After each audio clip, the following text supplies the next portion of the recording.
ऋषिराज मेहर जी उड़ीसा से। राधे राधे महाराज जी। महाराज जी, श्री गुरु गीता माता और गोविंद जी की अपार कृपा से हमें चौथी कक्षा से ही श्रीमद् भगवत गीता जी को अध्ययन करने का अवसर प्राप्त हुआ। महाराज जी, उनकी कृपा से 4 साल निरंतर अध्ययन फलस्वरूप गीता जी के सभी अध्याय के लगभग सारे श्लोक कंठस्थ हो गए, परंतु उनके अर्थ समझने में अभी हम असमर्थ हैं महाराज जी। कोई बात नहीं, बिल्कुल अर्थ की चिंता मत करो। आप जब एकांत में बैठो तो गीता जी के श्लोकों का उच्चारण किया करो, पाठ किया करो। धीरे धीरे थोड़ा और बौद्धिक विकास जब होगा तो अर्थ समझ में आने लगेगा। आपको गीता जी जितनी कंठस्थ है, कम से कम एक दिन में एक बार तो पाठ हो ही जाना चाहिए, नहीं फिर आगे चलकर भूल जाओगे। रोज पाठ करो और जितना समय मिले नाम जप करो। आगे चल कर के श्लोक स्वयं भगवत स्वरूप है, आपको खुद समझा देंगे। जो हृदय में अर्थ प्रकट होता है वो अपने आप भगवान देते हैं। इसलिए नाम जप करते रहो और गीता जी का पाठ करते रहो। धन्यवाद, बहुत छोटे बच्चे हो, पूर्व जन्म में कोई तपस्या रही जो इस जन्म में इस अवस्था में आपको ये भगवत मार्ग मिला।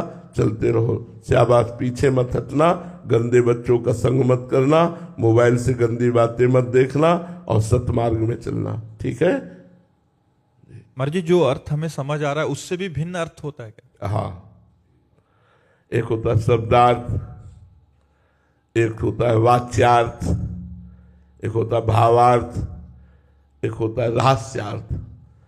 तो जो भजन करने से प्रकट होता है वो रहस्यार्थ प्रकट होता है। जो भाव में डूबने पर आता है वो भावार्थ होता है। जो संधि विच्छेद करने पर होता है वो शब्दार्थ होता है। और जो वाणी के द्वारा मिलान करके अर्थ किया जाता है वाच्यार्थ होता है। तो काम लायक चीज तो भावार्थ और रहस्यार्थ ही है।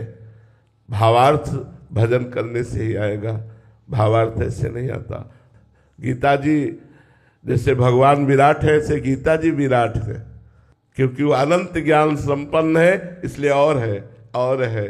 कोई ये नहीं कह सकता कि मैंने जो टीका लिखी इसके आगे कोई लिख नहीं सकता, ऐसा नहीं कह सकता। ऐसा कहना अज्ञान है, क्योंकि गीता भगवान की वाणी है और भगवान जैसे विराट है ऐसे वाणी भी विराट है। कितना भी अर्थ कहो, अभी उसका अर्थ छुपा ही हुआ है, वो भगवान ही समझाए हृदय में बैठ के। सोई जाने जिह देव जलाई, वही जान पाएगा। जितना जनाया उतना जान पाया। इसलिए वेद भी जानकर भगवान को नेति नेति कहते हैं। ऐसा नहीं, वेद संपूर्ण भगवान का स्वरूप है, किसी ऋषि मुनि का लिखा हुआ नहीं। भगवान श्री कृष्ण द्वैपायन व्यास देव जी ने तो वेद का विभाग किया, लेकिन वेद अपौरुषेय भगवान का स्वरूप है, स्वयं प्रकट है। वेदवाणी लिखी नहीं गई, वेदवाणी स्वयं प्रकट हुई है और स्वयं भगवान के स्वरूप का वर्णन करती और पूर्ण भगवान के स्वरूप का वर्णन करती। फिर भी वेद कहता है नेति नेति। इतना नहीं, क्योंकि वो अनंत महिमाशाली भगवान को शब्दों में नहीं बांधा जा सकता। महाराज, वैसे ही हमारी जो रसमय ग्रंथ है महाराज जी आचार्य द्वारा वर्णित, वो भी उनका भी रहस्य। हाँ, इसीलिए जो रस ग्रंथ है इनके अर्थ नहीं पढ़ने चाहिए। अर्थ पढ़ोगे तो तुम्हें संसारिक बुद्धि होने के कारण संसारिकता भास सकती है। इनका जब आप स्थिति आएगी और जब इनका हृदय में भावार्थ प्रकट होगा तब आपको रोना आएगा।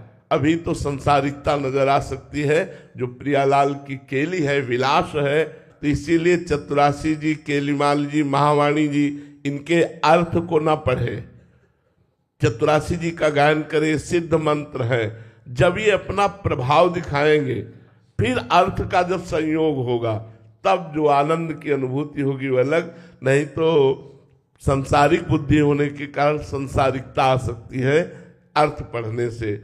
इसलिए भावार्थ में पहुंचना चाहिए, खूब पदों का गायन करना चाहिए, अर्थ नहीं पढ़ना चाहिए। जो लीला के पद हैं उनका गान केवल करना चाहिए। गान करने से जब हृदय भाव देश में प्रवेश करेगा तब उनका अर्थ समझ में आएगा, ऐसे नहीं। लंबे समय तक उसी का गायन करते। हाँ, उस लंबे समय तक फिर तो निहाल कर देंगे। श्याम श्यामा प्रगट प्रगट अक्षर निकट प्रगट रस स्रवत अति मधुर बानी सो जुबानी रसिक नित्य निस दिन रटत कहत और सुनत रस रीति जानी ताहि तजी और गाउन कबहू कछु प्राण रमि रही हरिवंश बानी। जहाँ प्राण रमि रही हरिवंश में, वो आगे का विषय है, इसलिए हमें लगता है कि आप चतुरासी जी गायन करें। सुधा निधि के कुछ श्लोक ऐसे हैं जो सिद्धांत के अर्थ पढ़ लीजिए, केलीमाल जी का गायन करें, इसके गायन से निकुंज मिल जाएगा। और निकुंज का रसरीति कहा तो और सुनत रसरीति जानी, अगर आप खूब गान करोगे, खूब सुनोगे तो श्रवण सुनत प्रापक रति राधा पद अम्बुज सुकुमार।